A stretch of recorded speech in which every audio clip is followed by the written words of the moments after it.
Hi there. One of the things I want to talk about today is some of our competition that comes in the form of a franchise. And over the last, I would say 5 years or so in our industry, there's been a huge surge of companies that have been spawned off of a very good idea that originally happened with a company called 1-800-GOT-JUNKED.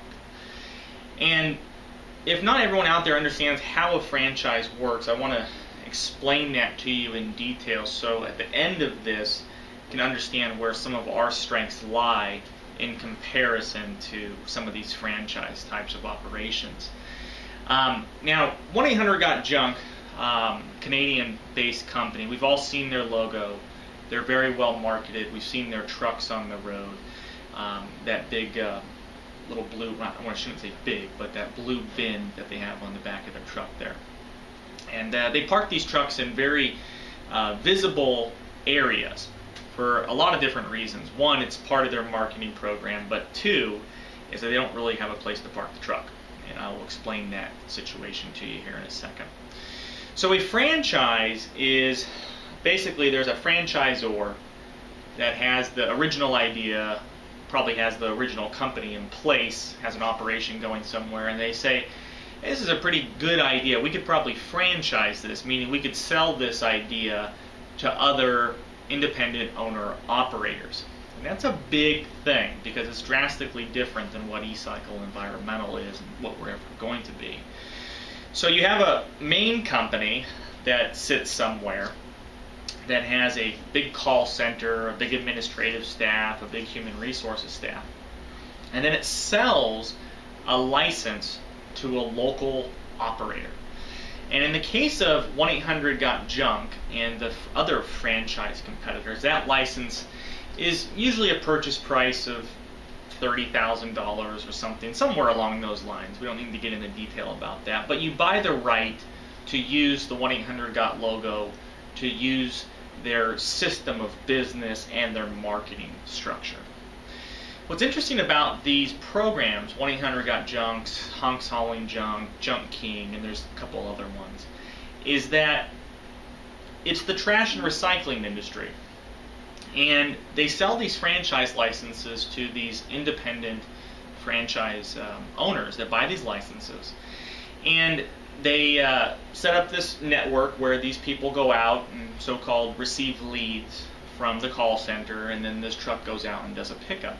What's so interesting about these programs, though, is that these are independent operations. So if you're in Glendale or Seattle or Tucson, Arizona, or wherever you're at, this is not necessarily this huge corporation that's showing up in this bright blue shiny truck.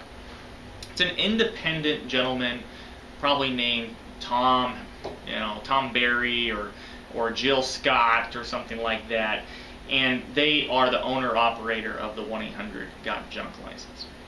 What's interesting about that is that truck that shows up there is, for the most part, the entire operation.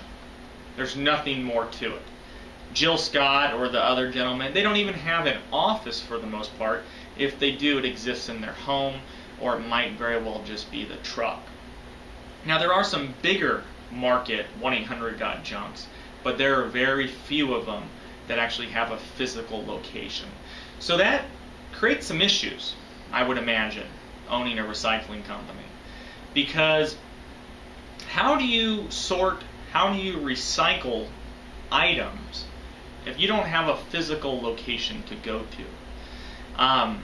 That seems very, very difficult, not only for the franchise owner, but for everybody involved. I don't know how that happens. We've talked to a lot of different franchise owners, and there's not a great answer for that. So they tout that they do a lot of recycling, but where does that recycling necessarily occur? Because if you watch a 1-800-GOT-JUNKED truck do a pickup, it goes to the nearest transfer station.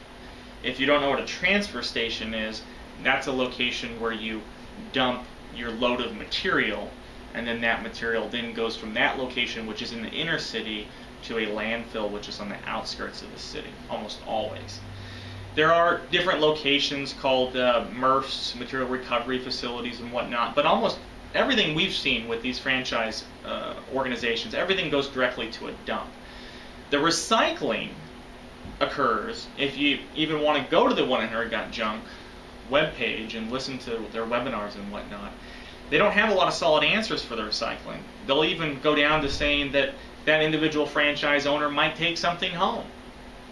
And I'm sorry, but if you're a property manager, a commercial operation, you might want to think a little bit more about that. You might actually want a recycling certificate. You might actually want a weight of the material recycled. You might actually want a green report so you can have all that to report to your sustainability report. But don't fool yourself in thinking that all that material is getting recycled. It's just simply not. Most of it, if not all of it, is going to a landfill.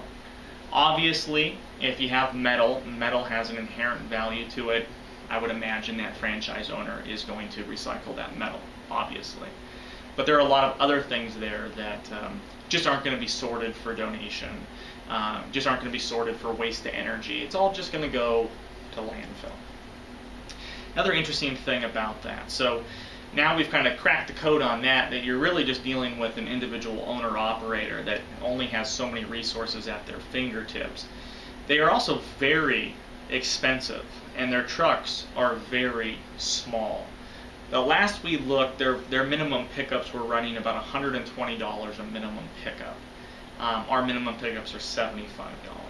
But that's not the biggest issue here. The biggest issue is the size of their trucks. We operate 24-foot box trucks, which are good-sized commercial trucks. They operate trucks that are, for the most part, not much bigger than a heavy-duty Ford or Chevy pickup bed box with some higher rails on it. That's a big difference. Do yourself a favor and make sure you look at our website or just look on the road at the different size of what a 24-foot commercial box truck or stake bed looks like compared to a 1-800-GOT-JUNK truck or any of those franchise competitors. They've all copied the same truck. And what's startling about that is that their full truck charge for that little bed is about $600. That's a lot of money for that little bit of space. Our entire truck is about $1,400. So when it all comes down to it, we're about 35% cheaper than 1-800-GOT-JUNK or any of the franchises for that means. And we are a privately held company, so we're not a franchisor franchising licenses. So when our truck shows up there, you have the complete support of not only myself, but my entire company infrastructure. We're just not a franchise license. So I want to draw that conclusion because we are dealing in a lot of cases with waste streams that need to be reported, that need to have a sustainability report to it, that need to be recycled. All of that is important, and you want to make sure you're working with the right vendor for that. So the next time you go to look at who you're going to use in your building or in your properties to remove material, please give us a chance, give us a shot, look at us, and give us a phone call because we can help you, and we have a lot of references that would validate for us. I thank you very much. Bye-bye.